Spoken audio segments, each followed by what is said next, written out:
그러면 기준이 필요할 것 같아요. 나이롱 환자를 보는 기준.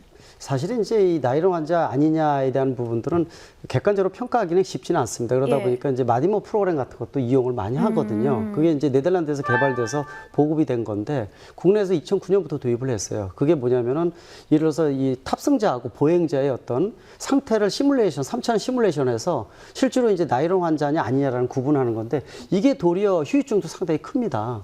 도리어 이제 왜냐면은 실제로 몸이 좀 문제가 있는데 마디모 프로그램을 돌려봤더니 이게 나이론이다 이런 식으로 환자라 이렇게 나오는 것 실제로 그런데 그거는요. 예. 마디모 프로그램을 돌리지 않습니다. 네.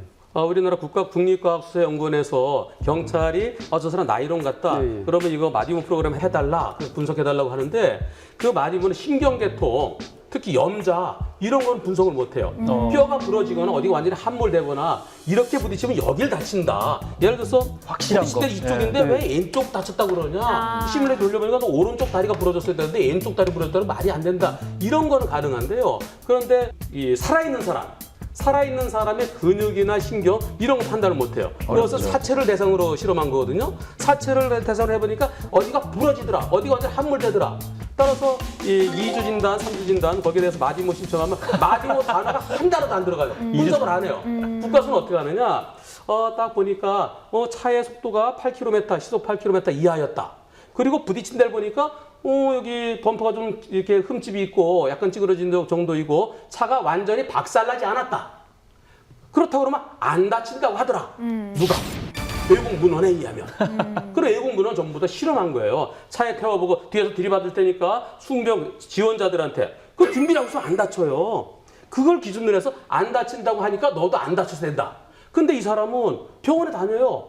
이 사람이 직장, 회사원이고 예를 들어서 우리 윤 MC께서 들이받았다. 병원에 입원 못해요. 회사에 와야 되니까. 아픈데도 무릅쓰고 근데 너무 아프면 통원치료 받거든요. 네. 통원치료 받았을 때 10번 받았다. 2주 진단 나와서. 10번 받으면 보험에서 주는 게 하루에 통원치료할 때 교통비하라고 8,000원 줍니다. 네. 10번이면 8만 원이죠. 위자료 15만 원이에요. 그럼 23만 원 받자고 10번씩 그 병원에 다니겠습니까? 바쁘신 분이?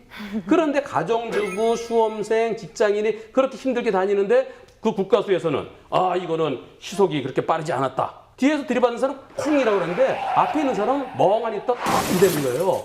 이렇게 한번 해보세요. 네. 지금도 충격이 가거든요. 네. 내가 혼자 하더라도. 그런데 안 다쳤다?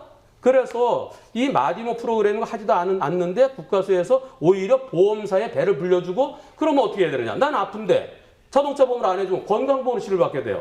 건강보험 우리 세금이에요. 우리 세금이 줄줄 샌다는 거죠. 따라서 그 마디모 프로그램의 그 피해자는 너무너무 심각합니다. 마디모 자체가 2015년에 이 15,000건 이상을 신청했어요. 그러니까 굉장히 많이 지금 활용을 하고 있는데 문제는 마디모 지금 말씀하셨다시피 이 시뮬레이션 자체가 미흡한 요소들이 너무 많습니다. 예를 들어서 나이라든지 건강 상태라든지 이런 거 반영이 전혀 안 돼 있기 때문에 네. 말씀하신 대로 약간의 충격에 따라서 젊은 사람, 나이 많은 사람 건강 상태에서 완전히 틀려질 수가 있거든요. 오류가 많다는 것이죠. 근데도 불구하고 기하급수적으로 증가하고 있다는 거 이런 부분들도 눈여겨 좀 봐야 되는 항목이 아닌가. 그게 이제 네. 의사 입장에서 봤을 때는 아까 말씀하셨지만 사실은 이제 의학이 계속 발전을 하면 우리가 미세한 손상이 어떻게 있는지 알게 되죠. 그러니까 예전에는 뭐 간단한 엑스레이를 찍어보면 정상일 수 있지만 사실 뒤에서 교통사고가 나면 미세한 인대의 파열이라던가 손상은 있을 수 있거든요.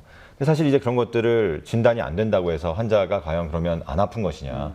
환자는 분명히 아프고 불편한데 또 하나는 우리가 이제 진료 현장에 있다 보면 의사는 결국 환자의 편이거든요. 네. 환자가 아프다고 하는데 과연 내가 발견을 못했다.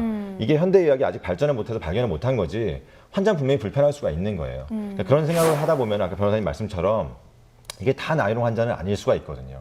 근데 물론 그 환자의 경중에 비해서 너무 오랜 기간 입원을 하고 뭐 들어 누워 있고 이런 분들이 문제인 거지 사실은 교통사고 나면 어떤 분들이나 불편한 점이 분명히 생길 거라고 생각을 하고 또 하나는 기존에 내가 질환이 어떤 게 있었냐가 중요합니다. 사실은 살짝 박았는데 이분이 디스크가 원래 있었는데 네. 아주 간신히 버티고 있었던 거예요, 이분이. 그냥 정말 간당간당 버티고 있었는데 네. 쿵 박은 걸로 그 디스크가 조금 더 함몰이 되면서 이 사람은 증상이 확 심해질 수도 있는 거예요. 그러니까 기존에 어떤 질환이 있었냐도 또 중요한 팩터가 되겠죠.